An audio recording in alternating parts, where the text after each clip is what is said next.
ചരിത്രപ്രസിദ്ധവും അപൂർവവുമായിട്ടുള്ളൊരു കാഴ്ച കാണുന്നതിനുള്ള യാത്രയാണിത്.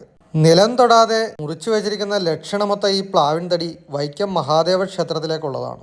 വെളിച്ചപ്പാടിന്റെ സാന്നിധ്യത്തിൽ ഭക്തർ നിലം തൊടാതെ തോളിലും കൈകളിലും ഏന്തിയാണ് ഈ പ്ലാവിൻ തടി അമ്പലത്തിലെത്തിക്കുന്നത്. 12 വർഷത്തിലൊരിക്കൽ മാത്രം ക്ഷേത്രത്തിൽ നടക്കുന്ന വടക്കുപുറത്തുപാട്ടിന് കാൽനാട്ട് കർമ്മം നിർവഹിക്കുന്നതിനുള്ള പ്ലാവാണിത്.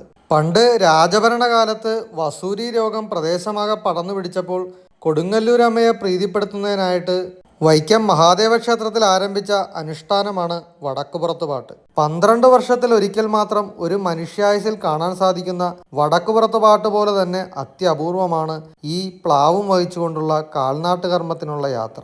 വാദ്യമേള ഘോഷങ്ങളുടെയും ഭക്തിസാന്ദ്രമായ മനസ്സുകളുടെയും സാന്നിധ്യത്തിലുള്ള ഈ യാത്രയിൽ പങ്കെടുക്കാൻ സാധിച്ചത് ഒരു മഹാഭാഗ്യമായിട്ട് തോന്നുന്നു. കാഴ്ചകൾ തീരുന്നില്ല. ക്ഷേത്രത്തിനകത്തെ കാഴ്ചകൾ അടുത്ത വീഡിയോയിൽ.